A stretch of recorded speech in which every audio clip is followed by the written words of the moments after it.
अस्सलाम वालेकुम। आप देख रहे हैं अब फ्रंट। मैं हूं ज़फ़ीर कनी।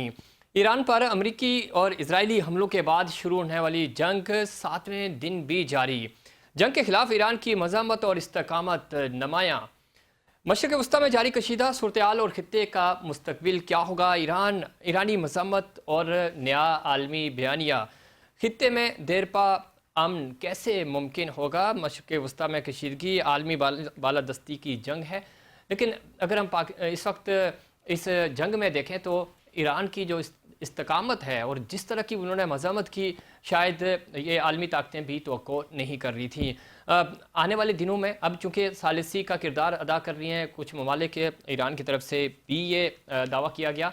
और साथ ही साथ सदर ट्रंप ये बात कह रहे हैं कि गैर मशरूत मायदा ही हो सकता है तो हम आगे बढ़ सकते हैं, अदरवाइज़ जंग बंदी नहीं होगी। चूँकि जंग तो मसले का हल नहीं है, आखिरकार टेबल पे आना होगा। क्या अमेरिका को इस चीज़ का एहसास हो चुका है? चूँकि आलमी सतह पे अगर हम देखें और ख़ुद अमेरिका को देखें तो उनको नुकसान हो रहा है इस पूरी जंग में। वो कैलकुलेशन में मार खा के कहाँ पे उनसे गलती हुई और क्या गैर मुतवक्को रिस्पॉन्स आया ईरान की तरफ से। और हम इस वक्त देख रहे हैं कि ईरान, ना सिर्फ ईरान बल्कि आम आवाम की अगर हम बात करें, मुस्लिम उम्मा की बात करें, तो उनके जो जज्बात हैं वो ईरान के साथ हैं। जो इस्लामी ममालिक हैं उनकी पॉलिसीज़ अपनी जगह, लेकिन अगर हम ओवरऑल देखें तो एक मिथ को तोड़ा है। लोग कमज़ोर समझ रहे थे, लेकिन एक ईरान इस वक्त स्टैंड ले रहा है, उसकी लीडरशिप, उसका नज़रिया। और इस वक्त हम देख रहे हैं कि एक मोमेंटम गेन हुआ है इस पूरे अमल में।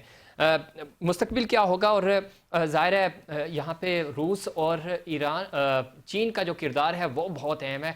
इन तमाम इश्यूज़ पे बात करेंगे और ख़ास तौर पे जब हम पाकिस्तान की बात करते हैं और पाकिस्तान की तीनों बॉर्डर्स के ऊपर ज़मीन जो है वो बॉर्डर एरिया जो है इंगेज है। इधर भारत है, ईरान है, अफ़गानिस्तान है, ये तीनों अतराफ़ और जियो पोलिटिकल जो सिचुएशन है और ख़ास तौर पे पाकिस्तान की जो एक अपनी स्टैंडिंग है, उसका मुस्तकबिल क्या होगा और पाकिस्तान का किरदार कितना अहम होगा, इस पे बात करेंगे। हमें ज्वाइन किया है जनाब मेजर जनरल रिटायर्ड समरेज़ सालिक साहब ने, सीनियर दफाई तजियाकार हैं। जनरल साहब खुशामदीद कहते हैं आपको शो में।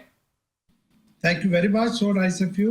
उनके साथ हमें ज्वाइन करेंगे जनाब मुनव्वर मिर्ज़ा साहब, आलमी अमूर के माहिर हैं और बड़ी गहरी नज़र रखते हैं थ्रू आउट। उनके साथ भी इस मौजू पे गुफ्तगू करते रहे अपने प्रीवियस प्रोग्राम्स में भी। उनको भी थोड़ी देर में वो हमें ज्वाइन करेंगे, उनको भी खुश आमदीद कहेंगे।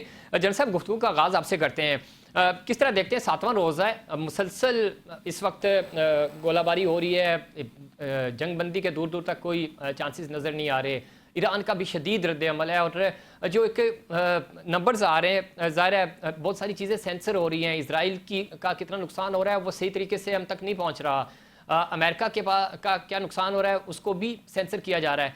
लेकिन ये बात तो हमें समझ आ रही है कि जो रिस्पॉन्स है ईरान का वो बहुत ज़्यादा तगड़ा था, जिसकी वजह से अभी हमें नज़र आ रहा है कि ट्रंप जो है वो बैकफुट पे नज़र आ रहे हैं। आप किस तरह देखते हैं? आप ज़रा इन मामलात को बहुत बारीकी से जानते भी हैं, समझते भी हैं। ये बहुत ज़्यादा उम्मीदें थी ख़ुद अमेरिका को कि शायद हम 1-2 दिन में ईरान को बैकफुट पे ले जाएंगे, और रिस्पॉन्स इतना तगड़ा था कि ख़ुद अब अमेरिका को और इसराइल को और उनकी इत्तेहादियों को समझ नहीं आ रहा क्या करना क्या है। सबसे पहले आपका शुक्रिया कि आपने मुझे मदऊ किया। देखिए, अमेरिका, मेरे नज़दीक, मेरी असेसमेंट में अमेरिका को ये ऑप्शन नहीं लेनी चाहिए थी। पेंटागन जो है, जिसमें जो वॉर को डील करता है, जी। उनके जर्नल्स ये बार बार कह रहे थे कि ये एक रिस्की ऑप्शन है और ये ऑप्शन हमें नहीं लेनी चाहिए। तो कभी कभी ये होता है कि असेसमेंट तो ठीक होती है, लेकिन जिस किसी ने असेसमेंट को मानना है वो उस असेसमेंट को सही तरीके से नहीं मानता। तो मेरे नज़दीक अभी भी हमें नज़र आ रहा है कि पेंटागन और स्टेट डिपार्टमेंट में एक कॉन्फ्लिक्ट चल रहा है। एक कुछ और कह रहे हैं, दूसरे कुछ और कह रहे हैं। तो अगर ये अपनी असेसमेंट जो पेंटागन की थी उसको स्टेट डिपार्टमेंट सही तरीके से मान लेती और सही तरीके से उसे समझ जाती, तो उन्हें ये ऑप्शन अडॉप्ट ही नहीं करनी चाहिए थी। अभी चंद माह पहले जून 25 में इसी तरीके की कार्रवाई हुई, और हमें याद है कि किस तरीके से ईरान ने इजराइल को पनिश किया। उस वक्त इतने बड़े स्केल पे ऑपरेशन नहीं हो रहे थे, लेकिन एक फ्रेम ऑफ रेफरेंस ज़रूर मौजूद था कि ईरान ने किस तरीके से अपना जज्बा, अपनी इस्तकामत, अपनी हिम्मत डिस्प्ले की।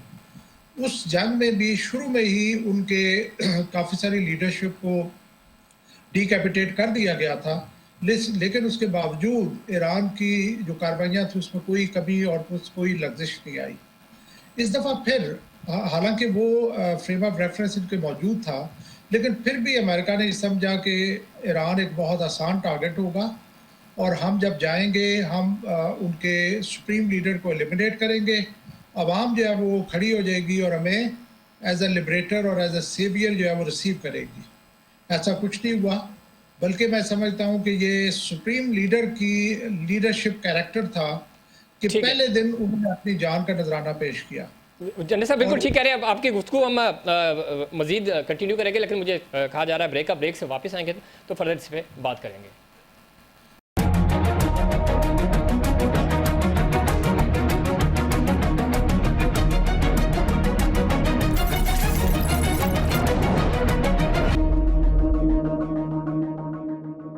प्रोग्राम में एक बार फिर खुश आमदीद।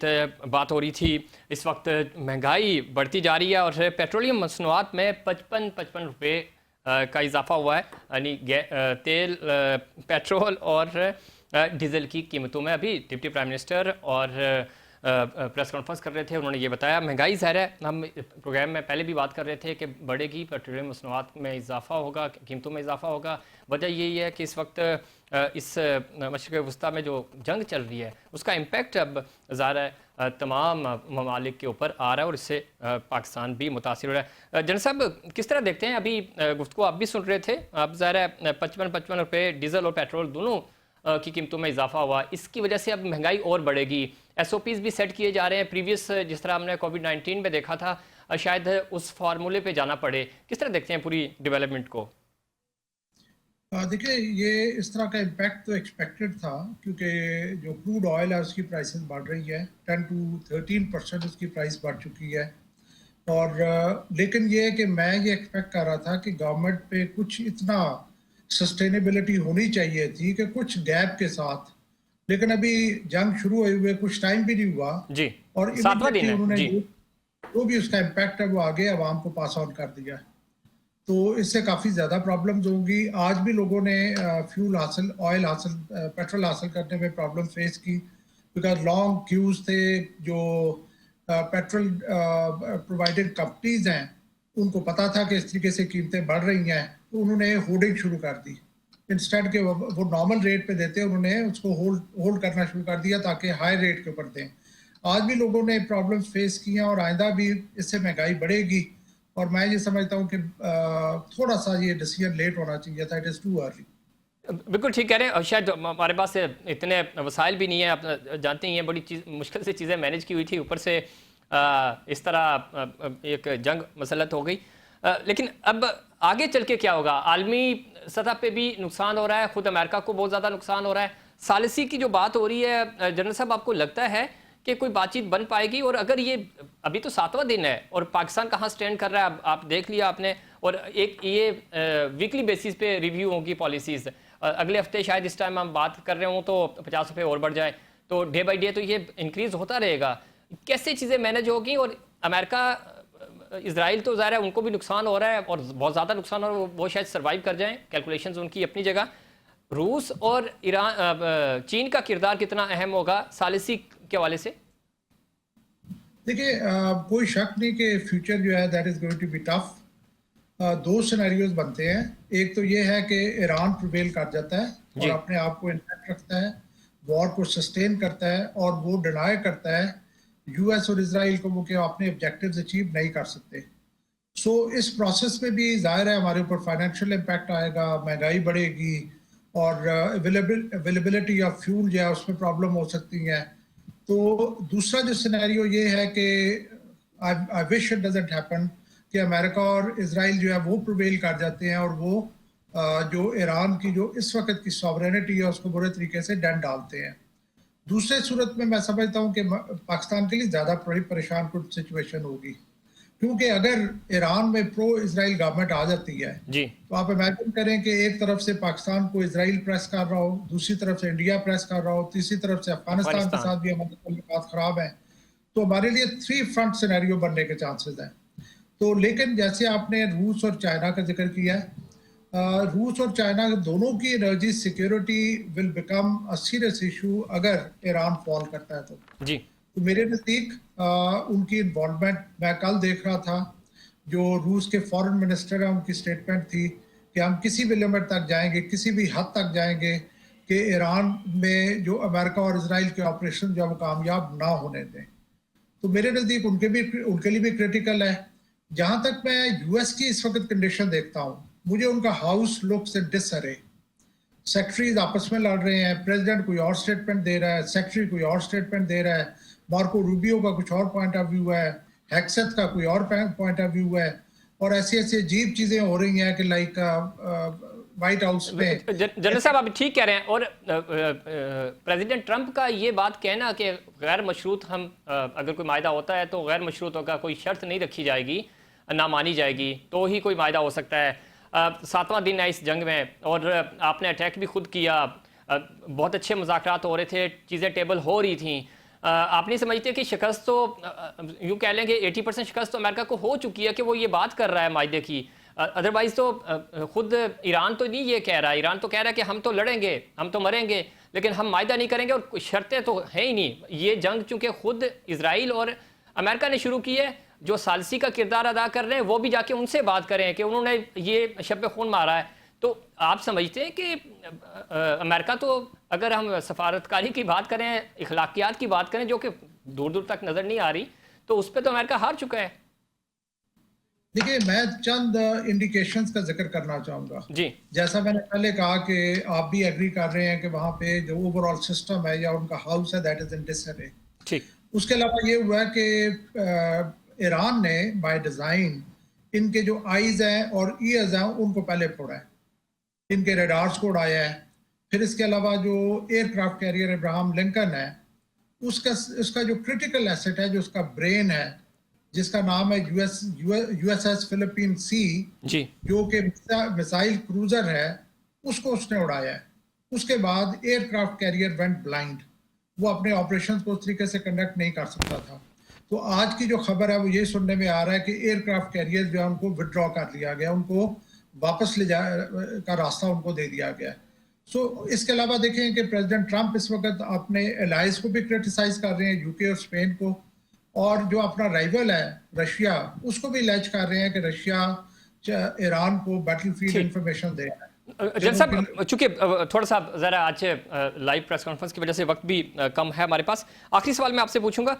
अमेरिका और इसराइल हमने गज़ा में भी देखा, फिर अब ईरान में भी देख रहे हैं। वो हमें इस पूरे सिनेरियो में हलाकू खान की याद ताज़ा करा दी। ना तो इखलाकियात हैं, जंग में के भी कोई असूल होते हैं, वो तलबा को अटैक कर रहे हैं, बुज़ुर्गों पे, शहरियों, आम शहरियों पे, डॉक्टर्स पे, सहाफ़ियों पे मिसाइल गिराए जा रहे हैं। किस तरह देखते हैं ये, किस एटीट्यूड के साथ? ज़ाहिर है आप खुद सर्व कर चुके हैं पाक फ़ौज को, इस तरह तो नहीं होता, आप टारगेटेड कार्रवाइयाँ करते हैं, लेकिन ये अमेरिका जिस तरह कर रहा है या इसराइल जिस तरह कर रहा है, आम नहित्ते शहरियों को मार रहा है, ये एटीट्यूड क्या है और इसके ऊपर यूएन क्यों खामोश है, पूरी दुनिया बाकी क्यों खामोश है? देखिए, ये तो इसमें कोई शक नहीं कि दुनिया कभी भी फेयर और जस्ट नहीं रही, लेकिन इस डायमेंशन में इस वक्त the world is at the lowest एब जी। एक सोल सुपर पावर है जिसके ऊपर कोई चेक नहीं है, और वो इम्प्यूनिटी के साथ जो करना चाहे वो कर रहा है, और ऐसी वायलेशंस कर रहा है ह्यूमैनिटी की, इंसानियत की, कदरों की, सिविलिटी की, हर लिहाज से वो कर रहा है। उसके बेहस पे इसराइल भी कर रहा है। तो ये चीज़ें वक्ती तौर पे तो आपको कामयाबी दे देती हैं, लेकिन ये कि लॉन्ग रन में जो नफरतें हैं, जो हेट होगी अमेरिका के खिलाफ, वो बहुत बढ़ेगी। और इस वक्त आप देखें कि अरब वर्ल्ड में जो आवाम है वो ईरान के साथ है, और जो गवर्नमेंट्स हैं वो इसराइल और यूएस के साथ हैं। सो ये जो है, ये लॉन्ग रन में ये अमेरिका के लिए कोई अच्छी चीज़ नहीं होगी। ठीक, बहुत शुक्रिया जनाब मेजर जनरल समरेज सालिक साहब, दिफाई तजियाकार हमारे साथ मौजूद थे और वो बता रहे थे कि ये कितना इम्पैक्ट डालेगा। और अगर हम इस खित्ते की सूरत हाल की बात करें तो अभी इकॉनमी आपने देख ली, पाकिस्तान अपने सर्वाइवल एंड पे जा रहा है, इकॉनमी बुरी तरह कोलैप्स कर गई है, पूरी दुनिया पे इसका इम्पैक्ट आएगा और इम्पैक्ट आ रहा है, उसका अमली मुज़ाहरा अभी आप देख भी रहे हैं कि किस तरह कीमतों में तेल की कीमतों में इजाफा हो रहा है। वक्त भाई ब्रेक का, ब्रेक से वापस आएंगे तो ख़वातीन का माशरे में और मुल्क की तरक्की में क्या किरदार है उसके ऊपर बात करेंगे, वो कितना इंपॉर्टेंट रोल अदा कर रही हैं। लेकिन उससे पहले कमर्शियल ब्रेक।